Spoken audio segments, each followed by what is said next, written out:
আসসালামু আলাইকুম প্রিয় দর্শক, অন্নমঞ্চের আলোচনায় আপনাদের সকলকে আমন্ত্রণ জানাচ্ছি। সনোজ দাসের প্রীতি ও শুভেচ্ছা নিন। পশ্চিমবঙ্গের রাজনীতিতে একটা নতুন অধ্যায় শুরু হয়েছে। যে বাংলায় একসময় তোলাবাজি, দখলদারি আর রাজনৈতিক গুন্ডামি ছিল রোজকার ঘটনা, সেই বাংলায় এখন আইনের শাসন প্রতিষ্ঠার লড়াই চলছে। শুভেন্দু অধিকারীর নেতৃত্বে বিজেপি সরকার স্পষ্ট বার্তা দিয়েছে, এই রাজ্যে এখন নিয়ম মেনে চলতে হবে, নইলে পরিণতি সুবিধার হবে না।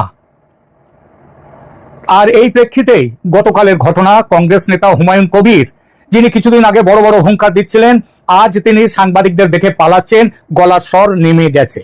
কি হলো মাত্র 24 ঘন্টায়, আজ সেটাই বিশ্লেষণ করব। দেখুন, প্রথমে বুঝতে হবে পরিবর্তন কতটা গভীর হয়েছে এই রাজ্যে। দশকের পর দশক, সেই 1970-এর দশক থেকে পশ্চিমবঙ্গে একটা সংস্কৃতি গড়ে উঠেছিল। ক্ষমতাসীন দলের ছত্রছায়ায় অবৈধ বস্তি, রাস্তা দখল, রাজনৈতিক পেশি শক্তির প্রদর্শন চলবে, আইন থাকবে কাগজে, বাস্তবে চলতো দলীয় আদেশ। এটা সেই বামফ্রন্টের আমল, কেন তারও আগে 1972-এর সেই সময় থেকে, কংগ্রেসের আমল থেকে শুরু হয়ে গেছে। শুভেন্দু অধিকারীর সরকার ক্ষমতায় এসে এই সংস্কৃতিতেই আঘাত করেছে। একের পর এক সিদ্ধান্ত নেওয়া হচ্ছে যা স্পষ্ট বার্তা দিচ্ছে রাজ্যে আইনের শাসন চলবে, ব্যক্তি বা গোষ্ঠীর বা সম্প্রদায়ের শাসন নয়। ওই দুধেল গাই কালচার পশ্চিমবঙ্গ থেকে সমাপ্ত। রাস্তায় নামাজ পড়া নিষিদ্ধ হয়েছে, কারণ রাস্তায় জনগণের কোনো বিশেষ সম্প্রদায়ের নয়। পাক সার্কাসে অবৈধ বস্তি রক্ষার আন্দোলন ভেঙে দিয়েছে পুলিশ। গতকাল পাক সার্কাস রেল স্টেশন দখলমুক্ত করা হয়েছে। আর বিধানসভায় পাশ হয়ে গেছে ঐতিহাসিক গুন্ডা দমন বিল। এটা শুধু আইন নয়, এটা একটা দর্শন। রাজ্য চালাবে সংবিধান, রাজনৈতিক গুন্ডারা নয়। আর এই প্রেক্ষিতে রাজ্য যখন এই উত্তরণের জন্য চেষ্টা করছে, তখন হুমায়ুন কবির কি করেছিলেন? হুমায়ুন কবিরের কার্যকলাপ আপনাদের সবাই এখানে জেনে গেছেন এখন সোশ্যাল মিডিয়ার দৌলতে। মুর্শিদাবাদের কংগ্রেস নেতা হুমায়ুন কবির রেজিনগর ও শক্তিনগরে তার দলের সভার আয়োজন করেন। এই সভাগুলো নিছক রাজনৈতিক সমাবেশ ছিল না, কোনো গণসমাবেশও নয়। অভিযোগ, এগুলো ছিল উত্তেজনা ছড়ানোর মঞ্চ, এলাকায় অস্থিরতা তৈরির চেষ্টা। পুরনো বাংলায় এটা চলতো, ক্ষমতাসীনরা চোখ বুজে থাকতো, কারণ এই খেলা তারা খেলতেন, তারা নিজেরাই খেলতেন, ক্ষমতাসীন দল। কিন্তু নতুন বাংলায়, বিজেপির শাসিত রাজ্য সরকারে, এই বাংলায় নিয়ম বদলে গেছে। বিধানসভায় গতকাল আপনারা হুমায়ুন কবিরের বক্তব্য আপনারা জানেন, তিনি বলেছিলেন তিনি লাখ লাখ মুসলমানদেরকে রাস্তায় নামাবেন এবং তারপরে যা করার করবেন, এবং তিনি অত্যন্ত অভদ্র ভাষায় তিনি গালাগালও দিয়েছেন। গতকাল পশ্চিমবঙ্গ বিধানসভায় হুমায়ুন কবিরের সেই গালাগালির জবাব তাকে সরাসরি তার নাম করে হুঁশিয়ারি দিয়ে দিলেন পশ্চিমবঙ্গের মুখ্যমন্ত্রী।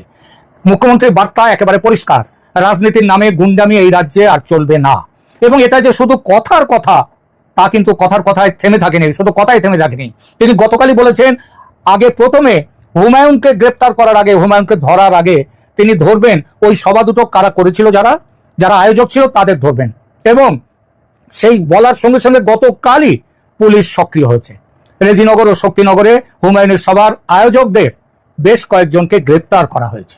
এটাই গুন্ডা দমন বিলের প্রথম বাস্তব প্রয়োগ। হুমায়ুনের সম্পর্কে হুমায়ুন থেকে চলে এলো।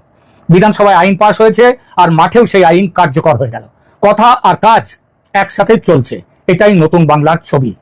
এইবার দেখি হুমায়ুনের হাওয়া কি তাহলে ফুস? কেন এটা গুরুত্বপূর্ণ?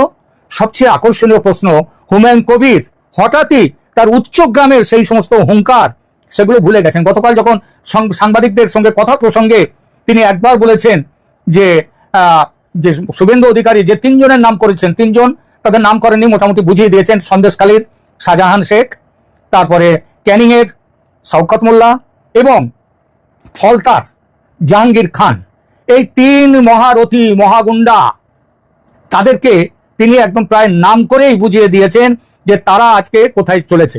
জাহাঙ্গীর খানের কয়েকদিন আগেই ছবি আপনারা দেখেছেন, যে তিনি তাকে হাফ প্যান্ট পরিয়ে খালি পায়ে পিচ রাস্তার উপর দিয়ে হাঁটিয়ে নিয়ে যাচ্ছে, কোমরে দড়ি বেঁধে পুলিশ।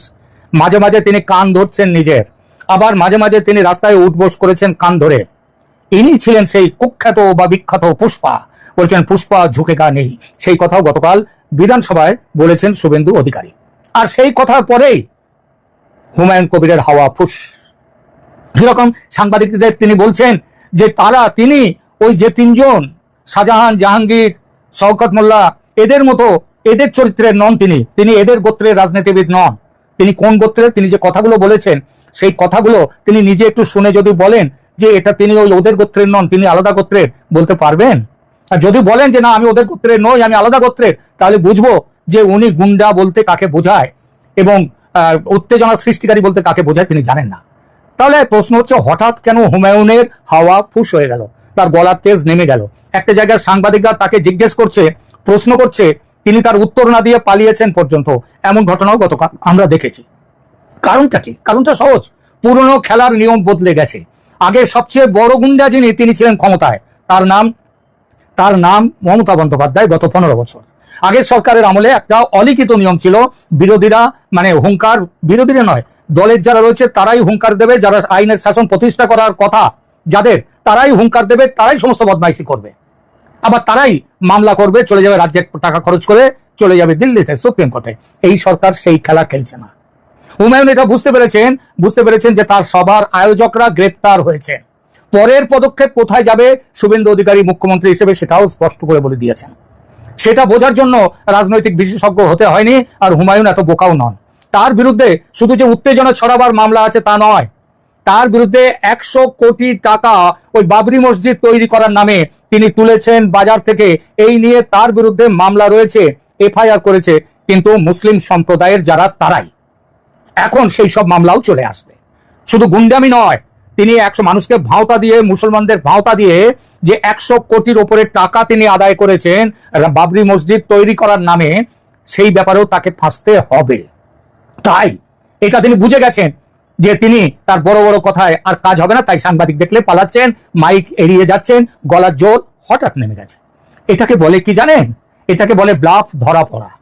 মঞ্চে দাপট দেখানো সহজ, কিন্তু যখন প্রশাসন সত্যিই নামে তখন অনেকেরই বুকের হাওয়া ফুস হয়ে যায়, ফুসপা। দেখুন, পশ্চিমবঙ্গে এখন পরিবর্তনের এই ধারা এসে গেছে, আমূল পরিবর্তন। এই পুরো ঘটনাকে বিচ্ছিন্নভাবে দেখলে হবে না। পার্ক সার্কাস রেল স্টেশনকে দখলমুক্ত করা, রাস্তায় নামাজ বন্ধ করা, অবৈধ বস্তি গুলশান কলোনি উচ্ছেদ করা, এইসব গুন্ডা দমন বিল পাশ করা, আর এখন হুমায়ুন কবিরের সভার আয়োজকদের গ্রেপ্তার করা, এগুলো আলাদা ঘটনা নয়। যারা একদিন ওয়াকআপ অ্যাক্টের বিরুদ্ধে, সিএ এর বিরুদ্ধে সারা পশ্চিমবাংলা জুড়ে আগুন লাগিয়েছিল মমতা বন্দ্যোপাধ্যায়ের উস্কানিতে, সেই দিন আর নেই। এগুলো আজকে যেটা হচ্ছে, এগুলো একটাই নীতির বিভিন্ন প্রকাশ। সেই নীতি হলো পশ্চিমবঙ্গে এখন থেকে ধর্ম দেখে আইন তৈরি হবে না।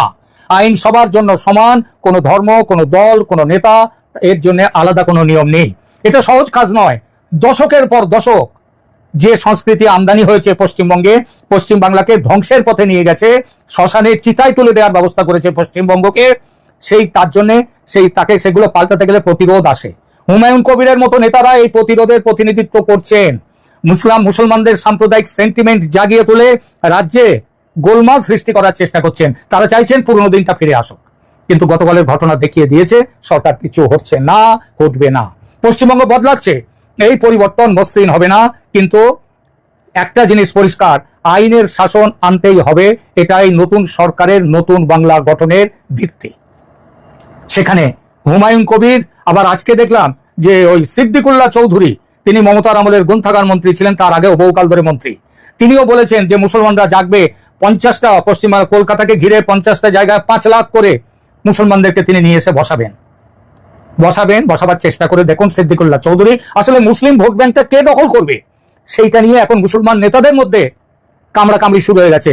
একটা কামড়াকামড়ি করেছে ওই হুমায়ুন কবির, আবার সিদ্দিকুল্লাহ চৌধুরী বাজারে নেমেছে, এবং এদের দুজনকেই যখন, বিশেষ করে হুমায়ুনকে যদি একটু ভালো রকম মেডিসিন দেওয়া যাবেই, আর সেটা দেওয়া হলেই সবাই চুপসে যাবে, চুপসে গেছেও ইতিমধ্যে।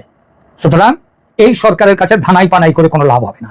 আজকের মতো এখানে শেষ করছি। ভিডিওটা ভালো লাগলে লাইক করুন, শেয়ার করুন, থাকুন, কারণ বাংলার রাজনীতি বোঝার জন্য আমরা আপনাদের একজন বিশ্বস্ত সঙ্গী। এখানে শেষ করছি, ধন্যবাদ।